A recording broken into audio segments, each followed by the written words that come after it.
Deve-se destacar, antes do início do vídeo, que o seu local de gravação foi completamente higienizado antes e após o uso para a gravação. Assim também o fez os seus participantes, que se higienizaram antes e após chegarem ao local onde o vídeo foi gravado. Deve-se destacar também que os dois participantes realizaram testes em relação ao Covid-19 e ambos os resultados foram negativos. E por último, mas não menos importante, a gravação deste vídeo não causou qualquer aglomeração. Sendo assim, o Chatices à parte continua recomendando que vocês se previnam ao máximo em relação à pandemia que estamos vivendo. Deixa eu começar com uma pausa, né? Olha pra mim. Vamos lá, 1, 2, 3. Inclusive, essa questão do voto e a democracia há uma distinção muito clara até dentro da própria ditadura militar, ou regime, como preferir. Então, o regime cívico-militar, né, igual os historiadores gostam de falar, ele é bem complexo nessa parte do voto, porque é uma coisa até de senso comum as pessoas dizerem que mas na ditadura tiveram eleições, então não era uma coisa assim tão ditatorial igual se imagina. Mas uma coisa que deve se destacar é que praticamente todas essas eleições tiveram intervenções militares, né? Logo após o golpe de 64, já com o AI-1, que se eu não me engano foi o próprio Castelo Branco que fez, não tenho certeza se foi o Corte Silva, mas enfim, as eleições para a escolha de presidente se tornaram indiretas, né? Então elas teriam que ser feitas pelo Congresso, que era completamente dominado Vamos entrar pelos nesse termo, militares. porque talvez as pessoas não saibam essa diferença de eleições diretas para eleições indiretas. Certo. As eleições diretas se tratam do voto, como nós mesmos colocamos os agentes públicos que estão lá. As eleições indiretas são efetuadas pelos representantes do Congresso. No caso, são os próprios representantes que vão votar em quem vai realmente presidir o país e ocupar um determinado cargo a ser efetivado. Então, no Brasil a gente teve uma série de alternâncias nessa questão. Mas a real participação de eleições diretas se deu somente após 88. Por isso que eu te falo, o brasileiro só descobriu que era voto depois de 1988. Cara, isso é um fato, porque assim, antes disso, a gente não tinha pleno gozo dos nossos direitos políticos de realmente votar e ser votado. Do próprio regime militar, né, quando se fala em voto indireto, você ainda pode pensar assim, mas os representantes parlamentares ainda são representantes do povo. Mas os militares interviram também de forma direta nos mandatos desses parlamentares. Não só nos mandatos, como nos próprios partidos. Porque à época só existiam dois, né? Muitos mandatos foram cassados logo com o AI-1 e com o AI-3 também, que inclusive a própria eleição para governadores e seus vices também se tornaram indiretas. Vários assentos, né, dentro do Congresso brasileiro foram ocupados por escolhas dos militares, que foi o que ficou conhecido como cargo biônico, que ficou muito famoso no Brasil. Sérgio, essa é uma questão interessante, que eu acho que ela é interessante. Porque é interessante a gente interessar e explicar para o povo interessante. E por que é interessante? Por que é interessante. Sérgio, essa é uma questão que eu acho que é importante da gente mencionar para o pessoal. O que é o voto biônico que acontecia na ditadura militar. Então, o cargo biônico ele era basicamente uma intervenção direta dos militares em cargos que deveriam ser eletivos, em cargos de pessoas que deveriam ser eleitas. Esse termo ele ficou muito famoso, principalmente após o chamado Pacote de Abril do Geisel, em 77, que era quando eles intervinham diretamente na escolha dos senadores que iriam representar os estados brasileiros. O voto, né, dentro da... Te expliquei, o cargo biônico. Sabe o que eu acho interessante a gente mencionar também? Por que o regime militar realmente perdeu a força? Porque assim, teve o período de redemocratização, isso aí todos nós sabemos, mas se geram muitas essas dúvidas. Por que o povo ansiou pela democracia? Por que ansiou principalmente pelas eleições diretas? Vamos lá. O sistema partidário na ditadura, ele era o que a gente chama de bipartidarismo. Então você tinha o partido situacionista, o partido da ditadura, que era a ARENA, Aliança Renovadora Nacional, se eu não me engano, e o MDB, que era o PMDB, que hoje voltou a ser o MDB, né? Que era um partido teoricamente de oposição, mas que era uma oposição controlada, não era nada radical. Inclusive o MDB, ele é até hoje considerado um partido guarda-chuva, que a gente chama, que você tem diversas ideologias dentro daquele famoso partido. centrão. Famoso centrão, sim. O famoso, né, vou fazer o que é melhor pra mim, no caso. Só que na época o MDB ele tinha ainda uma representação política muito forte com figuras extremamente importantes, né, como o próprio Tancredo Neves, que foi, teoricamente... O primeiro presidente a ser eleito diretamente, mas ele morreu, infelizmente. E diretamente sim também, né, porque ele foi eleito de forma indireta pelo Congresso, né? Sim. Não, na verdade foi o primeiro presidente da redemocratização que foi eleito pelo Congresso. Sim. O primeiro foi o José Sarney? Não, por volta do José Sarney era vice do Tancredo Neves. Aí depois assumiu... O primeiro cara eleito... Collor, né? Fernando Collor de Mello. Inclusive o Twitter é muito bom. Você já viu o Twitter dele? Cara, mas fez merda, né, o Collor? Não, mas enfim, o Brasil é uma piada, gente. O Twitter do Collor é muito engraçado. É sensacional. Ele dá dica no Netflix. Sim. O presidente. Mas a ditadura militar ela começou a perder força, primeiramente porque o MDB começou a crescer muito nessas eleições, mesmo as eleições sendo controladas por eles. Segundo, a crise econômica no país começou a bater forte. E o apoio, teoricamente popular, né, o apoio civil que a ditadura tinha, o mínimo de apoio que ela tinha para existir ali, começou a ser minado também, e grande parte da burguesia que apoiou o golpe militar em 64 estava sendo atingido pela crise, trocou de lado. E qual que foi a relação com as diretas já? Cara, as diretas já, por mais que a gente goste de imaginar que ela seja um movimento extremamente popular, ela não foi.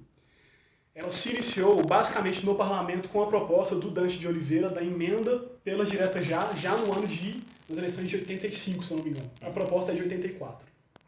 Né? E aí criou-se todo um movimento chamado Comitê pelas Diretas Já, que tinha a participação de outros partidos. Nesse momento já poderiam existir outros partidos no Brasil. Foi uma, entre aspas, conquista dentro do partidarismo na ditadura brasileira. Então o PDT já tinha voltado a existir, que era o partido do Vargas, já existia o PT, o MDB já havia virado o PMDB, e esses três partidos basicamente estavam comandando os esforços pelas diretas já. O PT com uma proporção menor, porque o PT ele tinha uma perspectiva de rompimento com a ditadura. Então o PT queria ir pra rua pra romper com tudo, pra fazer uma revolução e tomar o poder, enfim. Que época já era encabeçado pelo Lula, né? Já encabeçado pelo Lula, sim. E com outras figuras importantes, o Zé Dirceu, né, enfim. E aí a perspectiva do PMDB e do PDT na época era de negociação. Tanto que a ditadura terminou porque a ditadura quis terminar, eles entregaram o poder com aquela abertura lenta, gradual e segura do Ernesto Geisel e do Figueiredo. E que essa frase, né, lento, gradual e segura, quer dizer lento, gradual e segura pra gente, pros militares. Tanto que você teve a lei de anistia, que anistiou tanto os militares quanto as pessoas que foram presas por eles também, né, enfim. E acabou que a direta já foi um movimento que não teve sucesso porque a emenda da Dante Oliveira não foi aprovada no Congresso, ela não passou. Inclusive as pessoas estavam na esperança de ver ela ao vivo pelas filmagens no Congresso e tal, mas o governo federal proibiu a transmissão disso.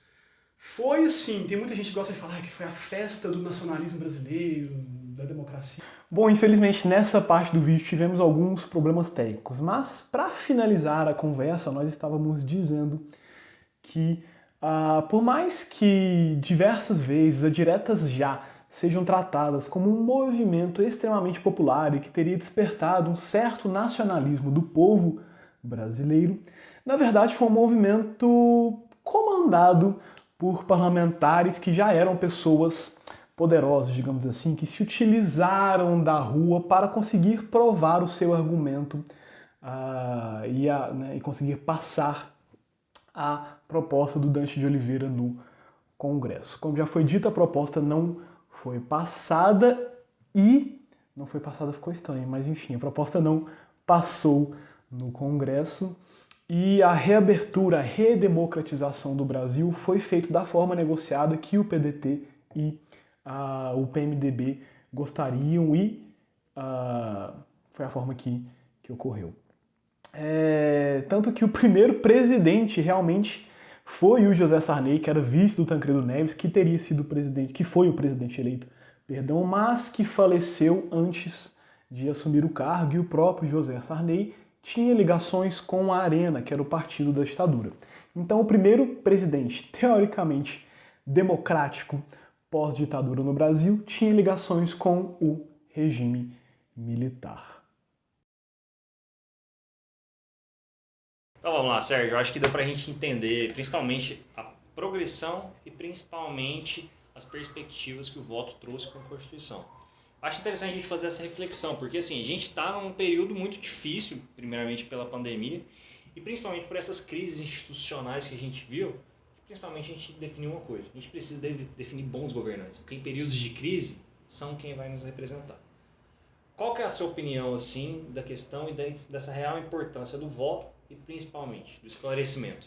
Cara, eu acho que ao mesmo tempo que o brasileiro sabe da importância do voto, o brasileiro comum sabe que é importante votar, tanto que as pessoas vão votar, elas escolhem candidatos, mesmo que seja uma coisa assim, peguei um panfleto aqui no chão agora e vou votar, enfim. A pessoa ela sabe o que ela está fazendo, né? Ao mesmo tempo que a gente sabe dessa importância do voto, a gente não tem uma medida de peso, digamos assim, do que o meu voto vai interferir na vida das outras pessoas. Socioeducativo. Socioeducativo, exatamente. E a gente também não tem a noção de que a ditadura militar foi uma coisa assim que aconteceu ontem. Foi ontem isso. Pra história. Pra história, sim, foi uma coisa ontem. A gente tem muitas pessoas que estão vivas que viveram aquele período, né? Assim, os nossos pais, por exemplo. Minha mãe nasceu no ano do golpe. E mesmo sendo uma coisa que aconteceu ontem, a gente não tem mais medo de perder esse direito que foi muito difícil de ser conquistado. E não falo só em relação à ditadura militar em si, mas o que aconteceu antes dela também. A trajetória do voto, igual a gente falou, no Brasil é muito peculiar, foi extremamente peculiar. Né? Diversas conquistas foram conquistadas e depois perdidas, né? O próprio voto do analfabeto, em determinado momento o analfabeto podia, depois não podia mais, agora pode de novo. A questão da mulher, do negro, do indígena, enfim. E a conclusão que eu estou querendo chegar aqui, e que eu não sei se está dando para entender isso, é que a gente tem que valorizar mais o nosso direito de sufrágio, principalmente de voto, e da participação política. Independente da ideologia ou da esfera política que você siga. Claro que você tem diversas ideologias que eu não concordo, tem ideologias que você não concorda, cada um tem a sua opinião política. Mas, como dizia Montesquieu, se eu não me engano... Dizem que ele não falou essa frase. Sério? Não sabia Dizem dessa. que ele não falou essa frase. Churchill, fala Churchill. Como diria Churchill, uma frase do Churchill, então. Por mais que eu não goste muito do Churchill, uma frase que é do Churchill de verdade. A democracia...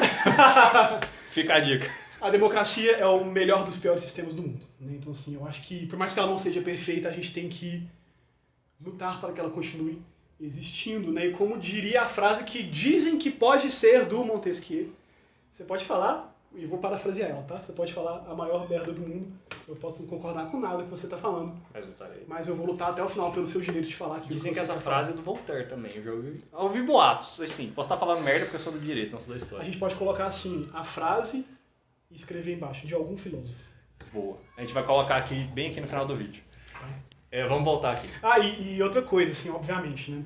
É um direito muito importante, todo mundo tem que lutar por isso, e a gente não pode dar margem para a intolerância contra a democracia e contra o que forma ela. Isso é muito interessante você mencionar, porque é o seguinte, o que eu vejo muitas pessoas falando, assim, atualmente, principalmente com essa crescente de ideologias mais extremistas. Primeira coisa que eu quero deixar claro aqui é que a gente não defende, a gente não está tendo aqui uma discussão política e muito menos ideológica. Sim. A questão aqui é o voto e sua real importância nas pessoas que estão lá. Então, assim, eu acredito que as pessoas devam ter uma maior instrução como você falou, da importância e principalmente da relevância de quem vai exercer. Sim. Porque a gente nunca entende, brasileiro no modo geral, outros países no mundo também, a importância de quem está nos representando. Logo, depois de transcorrido todo esse período histórico de regime militar, de uma ausência de participação popular, a gente tem que entender o real conceito da democracia em si, que é esse. Eu não quero concordar com tudo que você fala. Como eu e você temos várias divergências políticas e ideológicas. Sim. Logo, isso faz o debate ser interessante. Nem sempre, eu sou do direito, você. Tô zoando. Então, assim, cara, voltando, eu acredito que a gente tem que abrir a margem para discussão mesmo. Sim. Porém, a discussão sensata, a discussão com esse conteúdo que traga a real informação. Aqui a gente está defendendo uma causa, a democracia e tudo que a gente conquistou no decorrer da história. O que a gente tentou mostrar com esse vídeo aqui é que não foi fácil a gente chegar onde a gente está. Não foi fácil terem pessoas, realmente todas as pessoas poderem votar. E hoje a gente tem isso. Então a gente tem que dar a real importância, tem que dar o real valor e principalmente ser vigilante contra eventuais oportunistas que visam ao tempo todo atacar a nossa democracia e principalmente atacar a forma que é feita política. A política sempre vai existir. Nós precisamos de política. Nós precisamos saber exercer a política. O problema é que a gente não sabe. A gente não sabe desde a parte estrutural, que é o voto. Sim. Né? Tentamos passar um pouco para vocês aqui, como diria Ciro Gomes, a democracia tem seus preços. Acho que a menção final já causamos divergência. Tô zoando, gente. Tô zoando.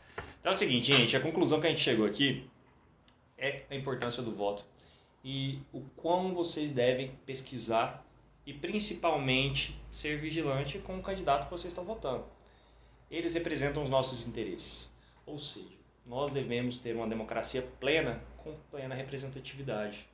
Você deve buscar um candidato que proteja os seus interesses e principalmente proteja o seu público. Seja você mulher, homem, negro, gay, tanto faz. Você tem que pensar como que você deseja ser representado. Porque a democracia nada mais é do que isso. Diferença e principalmente respeito. E conciliação das diferenças, né? Claro. Conseguimos? Foi bem chato o papo, né? Fazendo analogia com o prato do canal. Pra mim foi muito legal, mas... Não, tô brincando. Se você não gostou...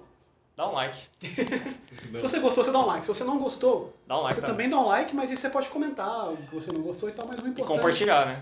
É o like.